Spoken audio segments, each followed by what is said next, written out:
This is Hampley III from Spiritual Combatants, where we're training soldiers for Christ. I want to thank you for joining me for the fourth lesson on improving your finances. This is the last one. We're getting into being big. And so this video series has come from a book that I wrote called High Five Finances. And so this is just 5 ways to improve your financial goals. And so this is the last lesson in here.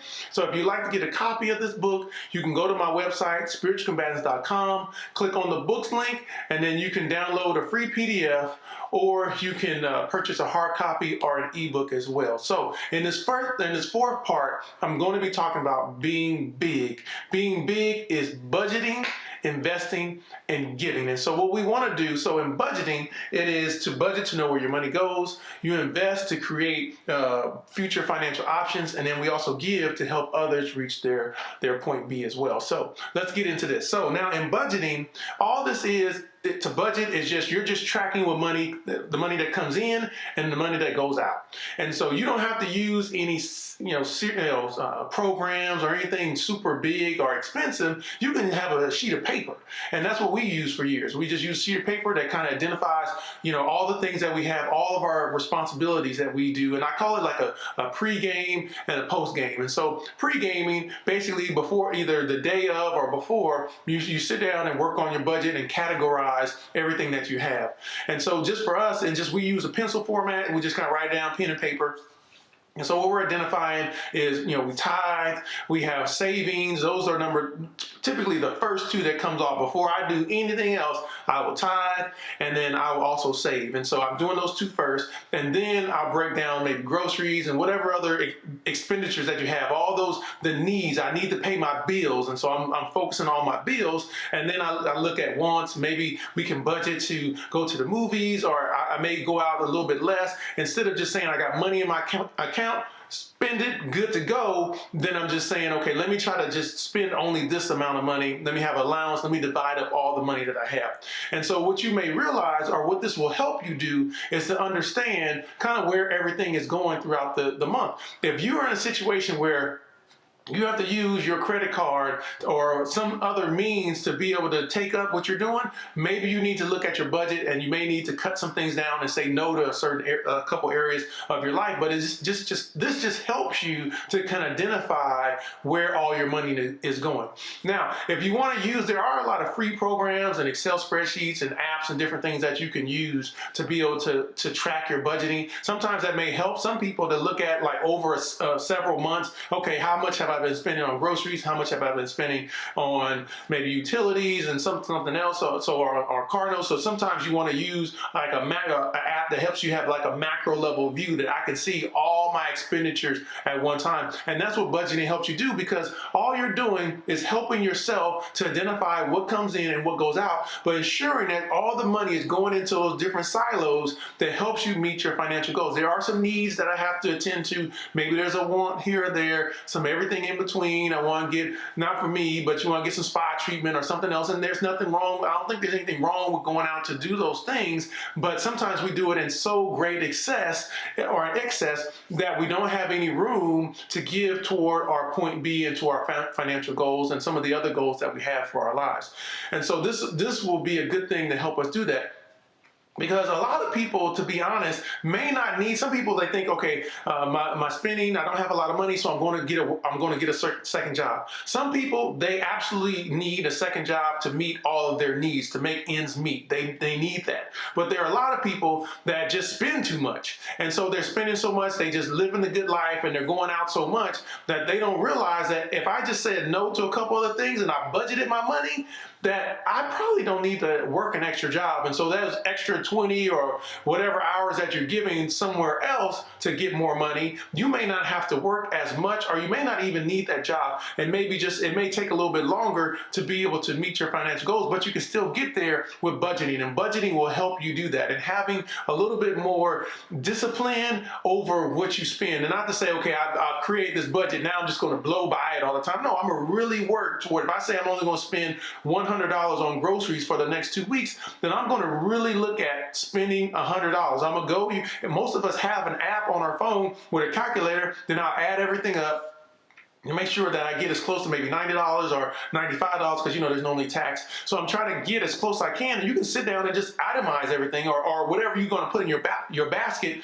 Oh, okay, I'm just going to add that up to make sure that if I'm getting close. Or even when you look at, okay, I have a bill like the heat or something like that. Some of those utility bills, they're up and down. And so maybe I'm going to budget maybe a little bit more because maybe I'm spending more on, because it's colder outside or it's hotter outside. But then I'm also going to find ways to control my spending as well, because I want to keep it at least a balanced level. Yes, throughout the year it goes up and down, but I want to kind of create some type of buffer, and that's what I always try to do in my accounts. I really want to get to the place where by the end of the month, I remember there used to be times where I'm just living paycheck to paycheck, and so I'm good on the first, but by like the 12th, because I get paid bi-monthly, by the 12th I'm like on nubs. I don't have anything. I'm like, oh my goodness. So it's nice to get to a place where you say, okay, I have a little bit of money in the account, I have a little bit of a buffer to where if something comes up, there's always sometimes some last minute things, or maybe you forgot something, some milk or something else, you ran out. And it's nice to be able to just run out to Walmart or wherever to go pick up those things,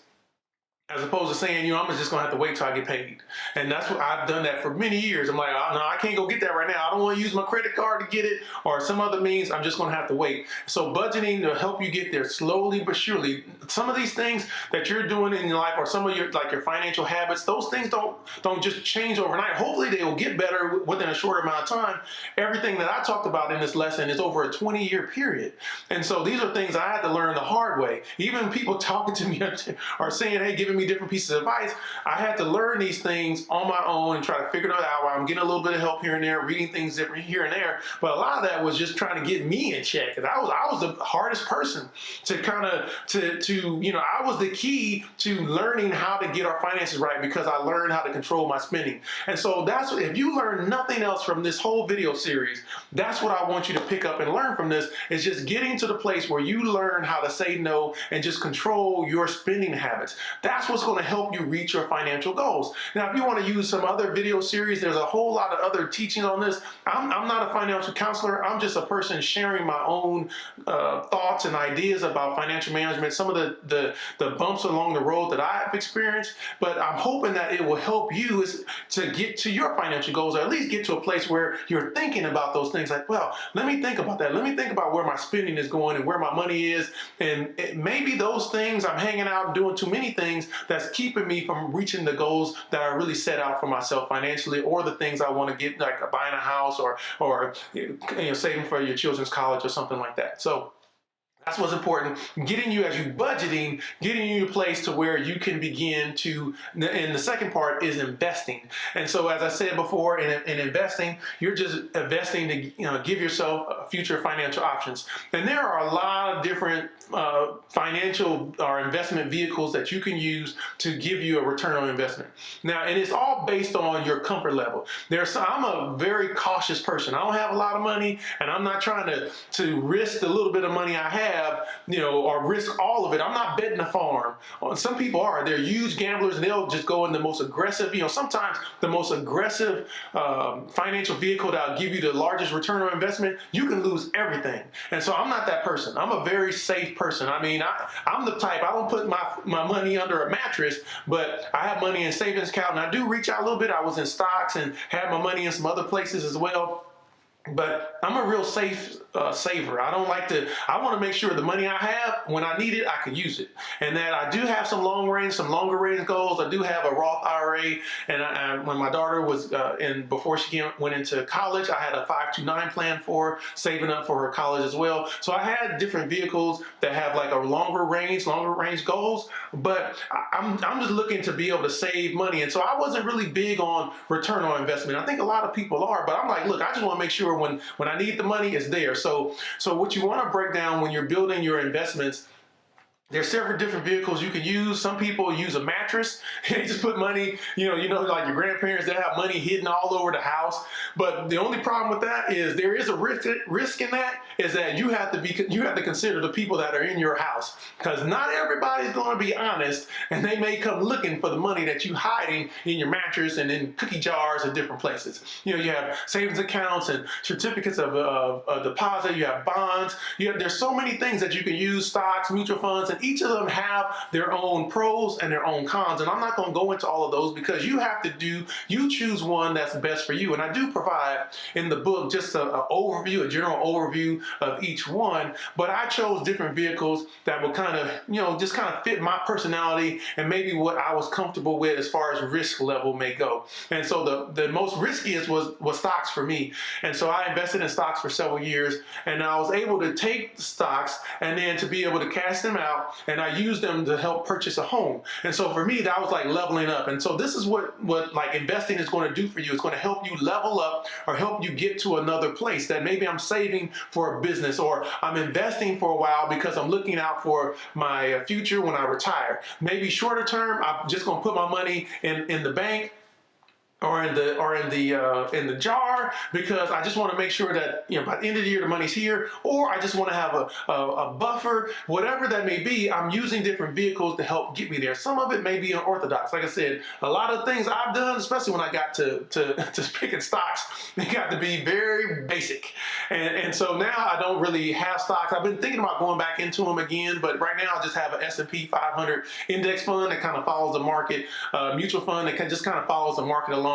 And so market's doing well, the mutual funds are doing well as well, and I have a bond fund. I told you about the Roth IRA, and I have savings as well. So I'm just kind of balancing where my money is, just making sure that there's some diversification. And so diversification is just making sure that you're not putting all your eggs in one basket. And so, hey, I got all my money, in gold, and all of a sudden gold, the price of gold goes down, you wipe everything out. So I don't do that. I just have my money in a little bit of everywhere, have a little bit of risk, but then I also have money in places that are completely safe, that may be insured, as far as like savings account. And so that to make sure that when I need money, it's there and it's available to me to meet my financial goals. And so just make sure that you build a plan. If you want to have a financial counselor, you can do that as well. But you just want to make sure that you do the background checks, really take thought about what they're offering you or what vehicles they're going to use to help you or to put your money into, because sometimes not all financial counselors and those that will invest your money are looking out for you. They're looking out for themselves, and so you want to know about their commissions, and so you really want to do some homework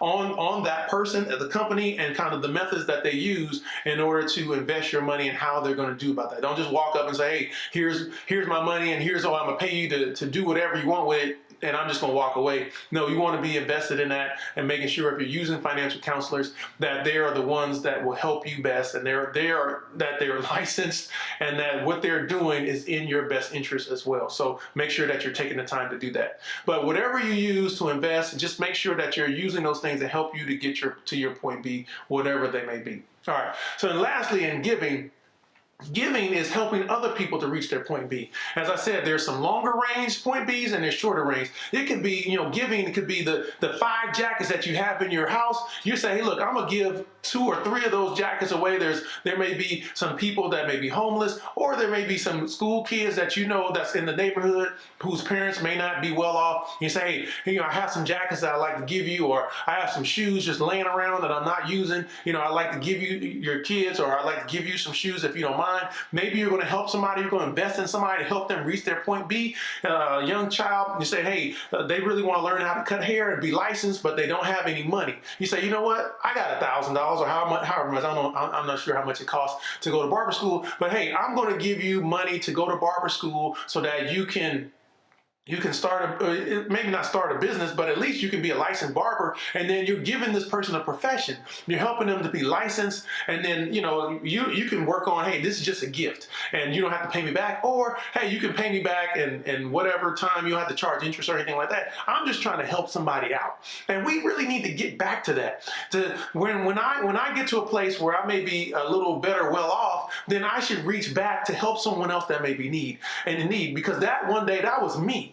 And so there was a time when I was in need, and some people didn't always do right by me, and I don't know why we do people wrong. When people are trying to just get a better opportunity, I don't have to take advantage of people. I just do treat people right, because they're going to be loyal to you. They're going to be committed. When you treat them right, they're going to remember what you did, and then they're going to go back to do the same thing for someone else. So we're paying it forward. And so that may be my opportunity. If you have the money in the bank, help somebody out. Even if there's the candy lady in the neighborhood. She's like, look, I just need $100. Go down, give her $100, go down to the store, buy her some candy, help her get started out, and then she's doing great things, and now just kind of be seed money for someone. So I'm just giving examples of things that you can do. Somebody wants to buy a business. You know what? I'll help you buy into that, or for a percentage, or you work out whatever, doing the contracts, talking to lawyers, and those type of things. But you can give to someone else to help them reach their financial goals as well. Those things are huge. All those things that you can do, you have resources. You may have the resources right now to help someone reach their financial goals. So make sure that you're doing those things and you're looking out for those opportunities to be a blessing to someone. And when you're a blessing to someone, it really makes you feel good that you've made someone's life a little bit better. So, and it's not so much reaching your point B, or you're going to, I'm not so much big into, I'm going to give you this loan, but I'm going to charge you this much interest. Like, look, I'm just trying to help you out. I'm just trying to give someone a leg up. And some people, they're in some dire situations, and they really there was a time when I needed someone just to give me a chance. And so maybe you can just give them the money. If it's not going to hurt you, it's not going to hurt your bank. Just, hey, look, I'm just trying to invest in you, to help you out, to give you an opportunity, just to give yourself a chance to create wealth, and to be the person that you always wanted to be and to reach your goals. I just want to be a blessing. Sometimes that's good, just to do that. So I want you to just take thought of that as you're walking around, look in your closet, and as you see different needs within your family and your friends, to meet those needs so that you can be big, so you can budget, invest, and give. And so this was my series on improving your finances. And as I said before, I hope that this video series will not only help you to kind of think about some things that you may need to kind of protect you from you and get your financial spending in check, so that you can reach your financial goals, whatever they may be. And so with that, I thank you for following me throughout this video series. And if you have any questions or comments or concerns, just hit me up in the comments. Continue to like this video series, subscribe to our YouTube channel, and if there's anything that we can do for you, please let us know. And until the next time, may God bless you abundantly. God bless.